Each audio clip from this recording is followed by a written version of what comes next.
Hello students, आज जो अपना टॉपिक है वो है ऑर्गेनाइजेशन ऑफ सूट अपेक्स।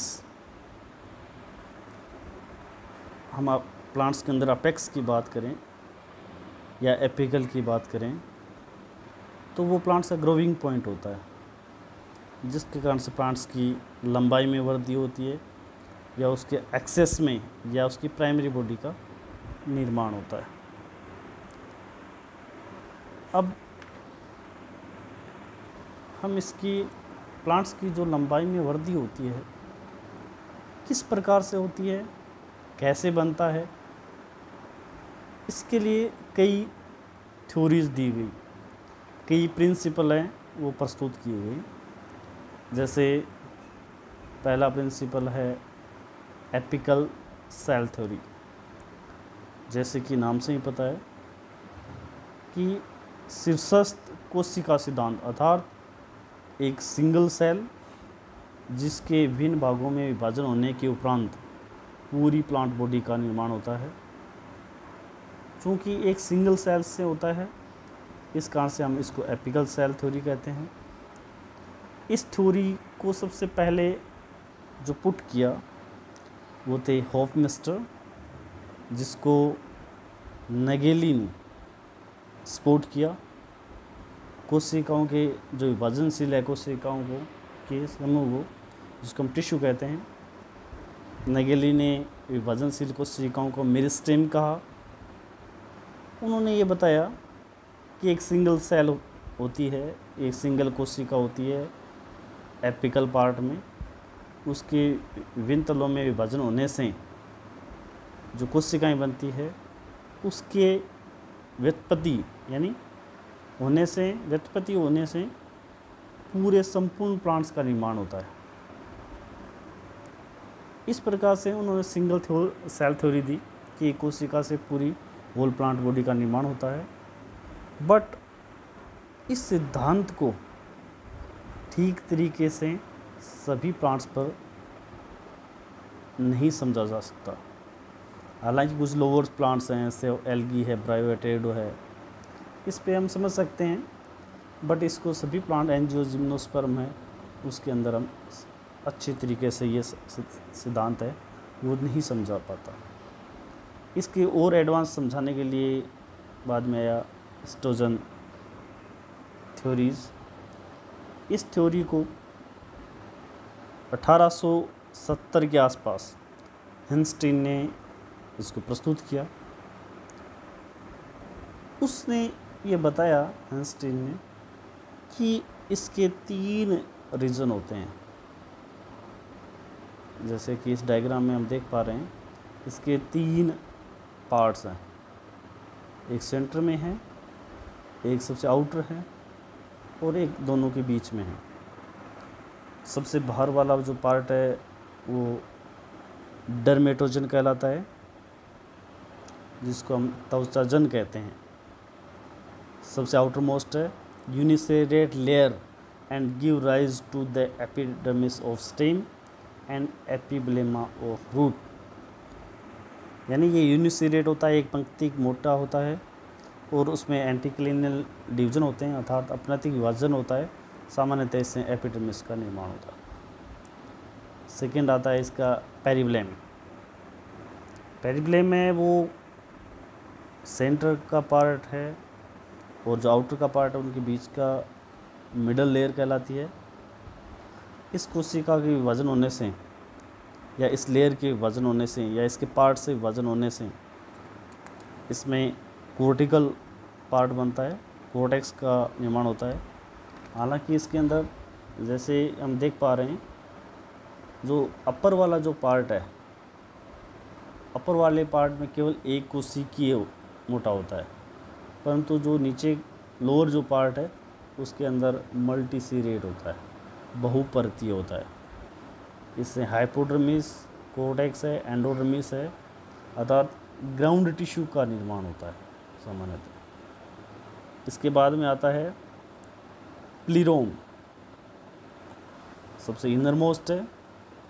सबसे इनर मोस्ट जो मटेरियल है उससे सामान्यतः वेस्कुलर टिश्यू का या वेस्कुलर टिश्यू सिस्टम का निर्माण होता है, स्टील का निर्माण होता है, जिसमें पेरिसाइकिल है, मेडुलरी रेज हैं, पित्त है, इनका निर्माण इस प्रकार की कोशिका के विभाजन होने के फलस्वरूप इसमें बनता है।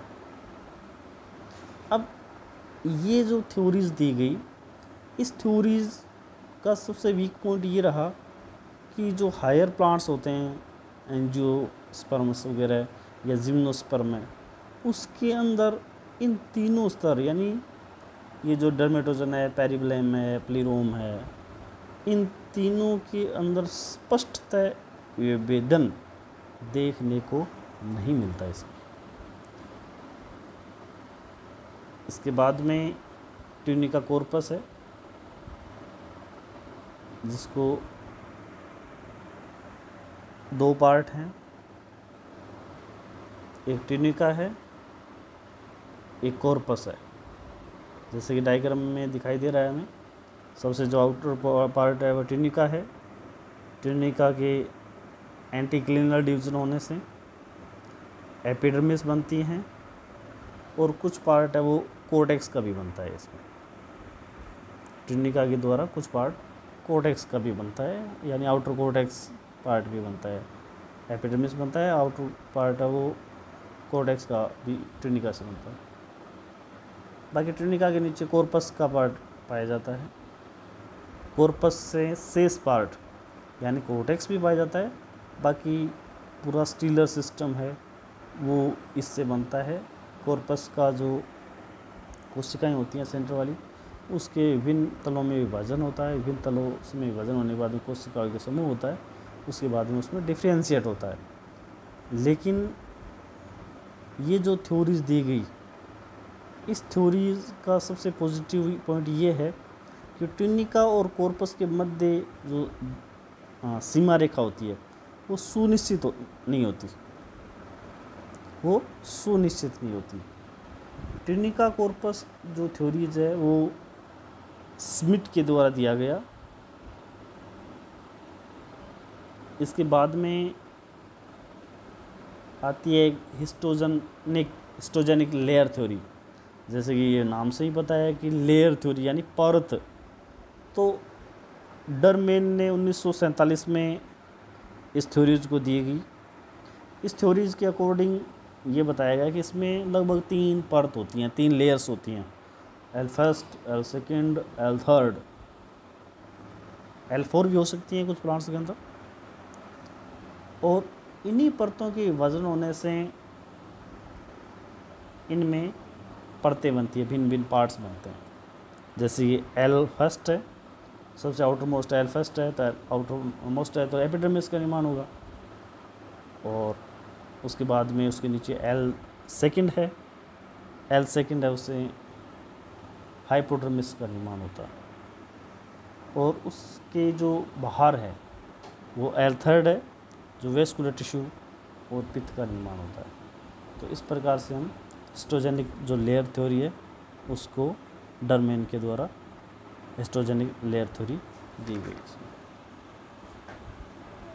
उसके बाद में आता है mantle core theories. Mantle core theory जैसे कि हम डायग्राम में देख रहे हैं, सबसे बाहर है वो मेंटल है, सेंटर वाला पार्ट कोर कहलाता है। मेंटल जो कोर जो थ्योरी है वो 1950 के अंदर पोफेम तथा चान ने इस थ्योरीज को प्रस्तुत किया। इस थ्योरी के अकॉर्डिंग जो बाहर वाला जो पार्ट है मेंटल है वो यूनिसेरेट लेयर है। उस लेयर से उसके एंटीक्लिनल विभाजन होने से इसमें एपिडर्मिस का निर्माण होता है। सेंटर वाला जो पार्ट है वो कोर कहलाता है। कोर जो पार्ट है वो 3 पार्ट से मिलकर बना है, सब एपिकल मेरिस्टेम, पेरिफेरल मेरिस्टेम और सेंट्रल मेरिस्टेम। सब एपिकल मेरिस्टेम में जस्ट अपेक्स पार्ट में पाया जाता है। ये कम अकॉर्डिंग पोफेम चान के अनुसार ये कम विभाजनशील एरियाज। उसके बाद में जो पेरिफेरल एरियाज़ है, जो परिधीय क्षेत्र है, उसके अंदर जो सेल्स पाई जाती हैं उसके विभाजन होने से कोर्टेक्स और प्रोकेम्बियम का निर्माण होता है। सेंट्रल जो पार्ट है, उस सेंट्रल पार्ट के अंदर यानी जो केंद्रीय पार्ट में जो सेल्स पाई जाती हैं उनके विभाजन होने से पित्त का निर्माण होता है। तो इस प्रकार से फोफैम वुचान ने ये मेंटल कोर कंसेप्ट दिया। उसके बाद में कंसेप्ट ऑफ फ्रेंच स्कूल, ये जो बुवेट और उसके को जो फ्रेंड्स हैं उन्होंने इस प्रिंसिपल को दिया, इस सिद्धांत को प्रस्तुत किया। उन्होंने बताया कि इसमें 3 पार्ट होते हैं। एक पेरिफेरल एक्टिव जोन है, एक वेटिंग मेरिस्टेम है और एक पिथ मेरिस्टेम या मेडुलर मेरिस्टेम भी हम कहते हैं। तो इस प्रकार से उसने 3 इसके रीजन बताए। पेरिफेरल है जो परिधीय ऊतक टिश्यूज़ हैं, जैसे एपिडर्मिस है, कोर्टेक्स है, हाइपोडर्मिस है, इनका निर्माण करता है। वेटिंग मेरिस्टेम के बारे में एक इंटरेस्टिंग उन्होंने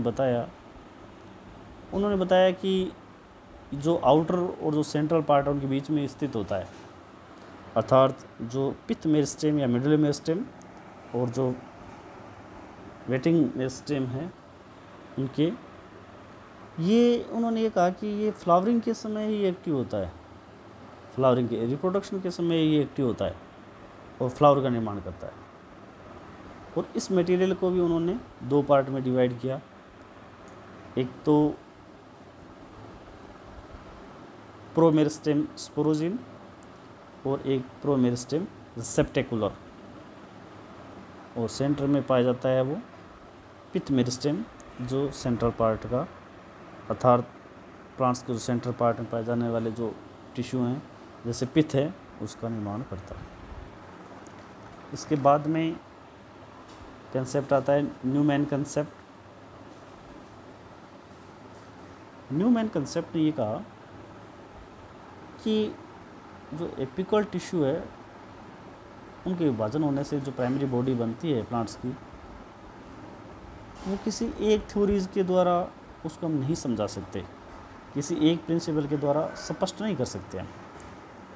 तो उसने ये कहा कि वो इनिशियल सेल है, वो प्रारंभिक कोशिकाएं, एपिकल या शीर्षस्थ पार्ट में पाई जाने वाली कोशिकाएं वो इनिशियल्स हैं और उनके विभाजन होने से होल प्लांट बॉडी बनती है। बट हम सभी प्लांट्स में, हायर प्लांट्स में, लोअर प्लांट्स में एक जैसा मेथड लागू नहीं होता।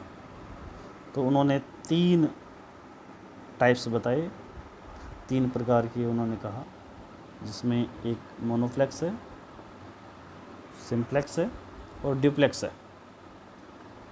मोनोफ्लेक्स के अंदर उन्होंने ये कहा, जैसे कि हम डायग्राम में देख पा रहे हैं, कि इसमें एक लेयर होती है, एक परत होती है जो भीतर की ओर सांकेतिक होती है, जिसमें विभाजन होने के फलस्वरूप प्लांट्स में वृद्धि होती है।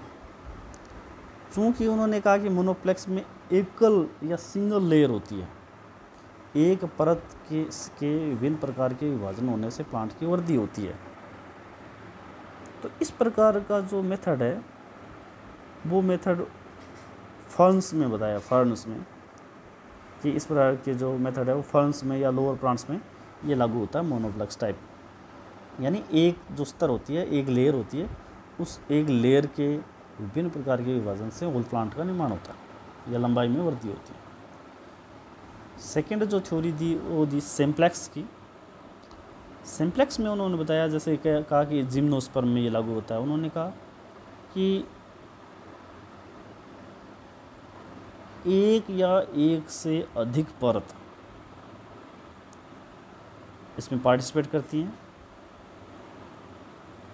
एक या एक से अधिक जो लेयर्स होती हैं वो इसमें पार्टिसिपेट करती हैं और उसके अंदर एंटीक्लिनल या पेरिक्लिनल डिवीजन होता है, फलस्वरूप प्लांट्स में लंबाई में वृद्धि करती है। इसी प्रकार से एक है ड्यूप्लेक्स, जो कि एंजियोस्पर्म में पाया जाता है।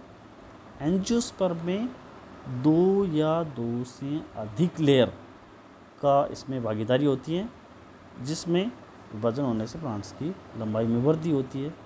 साथ ही उन्होंने ये भी कहा इसके अंदर कि कुछ जो बाहर की ओर परत पाई जाती हैं वो सुपीरियर लेयर कहलाती हैं, जिसमें एंटीक्लिनल डिवीजन होने के फलस्वरूप उसमें एपिडर्मिस वगैरह बनती हैं। अंदर वाली जो लेयर्स होती है वो इनर मोस्ट लेयर कहलाती हैं, जो विभिन्न प्रकार के इंटरनल टिश्यू का निर्माण करती हैं। तो इस प्रकार से न्यूमैन कंसेप्ट ने ये बताया कि कोई एक पर्टिकुलर कंसेप्ट के द्वारा हम नहीं समझा सकते। प्लांट्स लोअर या हायर प्लांट्स के अकॉर्डिंग उसमें 3 प्रकार के उसमें थ्योरीज दी गई। मोनोप्लेक्स, जिसमें एक सिंगल लेयर के द्वारा होल प्लांट बनती है, जैसे फर्न्स वगैरह इनमें। एक सिम्प्लेक्स आता है, जिसके अंदर एक या एक से अधिक लेयर पार्टिसिपेशन करती हैं और जिम्नोस्पर्म का निर्माण करती हैं। और एक आती है ड्यूप्लेक्स। ड्यूप्लेक्स के अंदर 2 या 2 से अधिक लेयर है, वो इसमें पार्टिसिपेट करती हैं। ओके।